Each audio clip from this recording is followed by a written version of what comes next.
Here are my highlights from round 9 of the Chess Olympiad in Baku. Well, this morning I'd like to do something a little bit different. Instead of going through 1 or 2 games, I'm going to give you 10 games, but just the finishes. So this is all about sharp eyes for tactics and checkmates. So the first game I'd like to look at is from the Australia-Kazakhstan match. And it features Anton Smirnov playing for Australia, who is only 15 years old, and with this victory claimed his first Grandmaster norm. He played really well in Tromsø 2 years ago, and he's having a storming tournament here as well. White to play and win. Here we go, knight f5, and with that move he forced resignation. Very nice finish. So if pawn takes knight, rook e6 wins the queen, and if the king steps up, check, and checkmate. Good stuff. Okay, let's move on. Next game. This is from the Austria against Ecuador match in the women's section, and Katarina Nowotna from Austria has a splendid position here. With white, it's a Sicilian that's gone very badly wrong for black, and well, she finished very nicely here, all with threats. So first of all, bishop takes pawn, threatening the rook. The rook moves, a check, all forcing moves. King doesn't want to go to the side because of rook f7, so the knight blocks. And now rook h7, here's the final attack, queen g8 check. Well, if the bishop blocks, then that can just be taken, and that's checkmate. So the king runs. Now, please come back, thank you. And then we check the king up the board, and checkmate next move. Very, very nice finish. Okay, moving on. We have a game from the Bangladesh-Croatia match, and this is Niaz Murshid from Bangladesh. Well, a real veteran now, but he's been playing the Olympiads for years, against Ante Burkic from Croatia. And here, well, white's position looks solid enough, but suddenly, whack, time to open some lines against white's king. So, potentially, threats on the g-file. So, Murshid tries to sort of plug a few holes and bring the knight round. But this is very nice. So king h8 and rook g8, just building up the pressure on the g-file. And this is very nice, although, it looks as though this knight is going to be able to help the defense. Here's a nice move. Queen h6, suddenly that bishop doesn't look so great.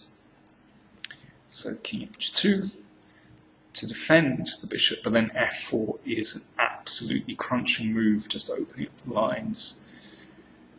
Bishop takes bishop, and now knight g3, nice discovered check. If the king goes back, of course, there's queen h1 mate. So the bishop retreats. And here, a very nice finish from Burkic. He took the knight on g2. Here, Murshid resigned. If king takes, it's a forced checkmate. Rook g8, threatening rook g2, followed by queen h3 mate. And if rook g1, then queen h3 and queen g2 mate on the next turn. Good stuff. Next game, Eric Hansen playing for Canada in the Canada-Denmark match. And, well, he has a winning position here. There's more than one way to win. But he found the quickest way. Queen e4 check, very nice move. Double attack, check, and hitting the bishop.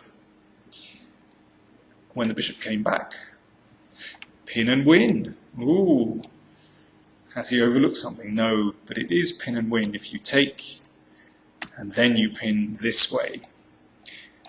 And then the pawn goes through afterwards. Very nice stuff. Next. This is from the women's section, Greece against Lithuania, and playing black is Victoria Smelita, well, very strong player, rated 25-36. And here already she has a completely winning position. She's a piece up, although white is going for it. But actually, there's a very simple win here. Well, there are many ways for black to win, but she found a very spectacular way to win. Pawn takes knight. Now black is 2 pieces up. White took the queen, which perhaps wasn't advisable, because then came check, and knight c3, mate. Simple stuff. And this is from the same match, Lithuania against Greece in the women's section. And here, well, white can win in various ways. But this was a very nice finish. Queen c7 check. If the king goes back, then it's forced mate. So the king went forward.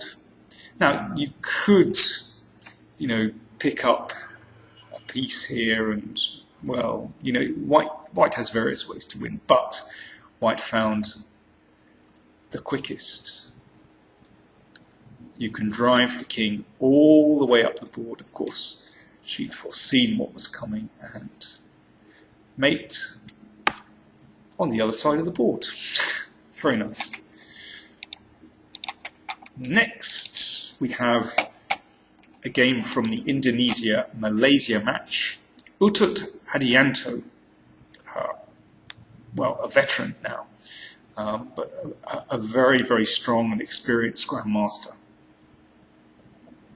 And this is a good illustration of what happens if you have a space advantage and the 2 bishops. The conditions are absolutely right for a kingside attack. You can see that white controls space here. Bishop on g7, very poor. So there is no threat to white's center, so the time is absolutely ripe for a kingside attack. Let's send Harry forward and see what happens. Well, actually, it's really funny. I can see absolutely no improvement for black in this game. White just plays all the standard moves. So, want to open up the h-file. Let's send the queen over to the king side.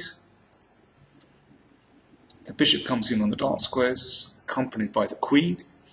Okay, what's next? Well, we want to try and get in on h7. Okay, let's do that. g4 prevents knight f5 and prepares king g2. The rook switches to the h-file. The king tries to run, but the bishop comes in. Knight g8, knight at g5 threatens knight h7 and mate. And now knight h7 and knight f6. From the position where white first played h4, I can see no real improvements for black. It's all just works like clockwork, very easy. And well, here clearly white is completely winning. Black resigned if knight takes, queen takes, followed by rook h8 and checkmate. Easy stuff when you know how. Now, this is from the India-Netherlands match in the women's section. Tanya Sachdev with the white pieces suddenly looks a little bit tricky. Both sides with passed pawns. There's only one way to determine what's going on here. You have to calculate. And that's what Tanya did very well. So she allowed her opponent to queen. She got a queen as well, but she's realized that actually black can't make any progress against her king. And suddenly there's a threat on the other side of the board. If white didn't have a quick finish here, then it could be a little bit complicated, but there is an excellent move. Queen b8, threatening queen a8, sacrificing one of the queens to deliver checkmate, and there is no decent defense for black. Well, in fact, she had to give up her queen, but clearly white is just winning that one, and she resigned a few moves later, so nice bit of calculation from Tanya Sachdev. Okay, moving on, and this is from the Israel-Poland match in the women's section. This was Poland playing extremely well They won this match and are just 1 point behind China. They face China in the next match in round 10. This is actually quite a well-known position from the accelerated dragon. White has to play, or ought to play g3 here to stop threats on the king side, but obviously White wasn't very familiar with the variation, and she played a very standard-looking move, bishop f1, to allow the queen to come over, perhaps to defend on the king side. But this is actually a well-known mistake. Queen h4 is a strong move, obviously threatening queen h2, and if f4, you take on c3 and take on e4, just to clear pawn up. Although this is probably the best way for White to play. Just give the pawn and try to hang on with the two bishops, try to get some compensation. If g3, now you don't take on g3 because the queen can swing over to defend, but you play queen f6, hitting the knight and hitting the f-pawn. This is the problem. White played h3 after 10 minutes thought. Not good. This makes things even worse, because now the queen comes in on these dark squares. And again, probably White should try f4 here and give up a pawn, but she tried bishop d3, and then came f5. So Black simply wants to open up the f-file, and then when queen h2 comes, it will be mate. And the game ended like this. And bishop f3, threatening mate on g2, and if, let's say, rook d2, well, let's play rook f5, that'll do nicely, followed by queen h2, and total destruction. Very easy win for Monika Sochko. Last little snippet, here we go. And this is tragicomic, actually. From the Bangladesh-Croatia match. Ziaur Rahman playing for Bangladesh, Mladen Palac for Croatia. And Palac probably thought with Black that he's trying to get some advantage here. Structurally, looks pretty good. He's got a little bit of pressure on the h-file. Probably still trying to win this position. He tried queen h7, trying to maybe get in the light squares. f3 blocks out the queen. And now here he should probably play rook h3. And maybe Black is slightly better, but it's probably about even. Instead he played queen h5, which looks very plausible. But in fact, this is disastrous, because now White plays queen a4. And there is no decent defense against queen e8, followed by queen g8 and mate. It's incredible. So Palac had to resign here. If f5, then queen d7, and again, this is threatened. And if queen h7, then queen e8, and mate next move. So an absolute disaster. This move, queen a4, just came out of nowhere. Extraordinary. So there we go. If you want to look at a kind of more complete report of round 9, then do check out chessbase.com if you'd like to look at games by the top players.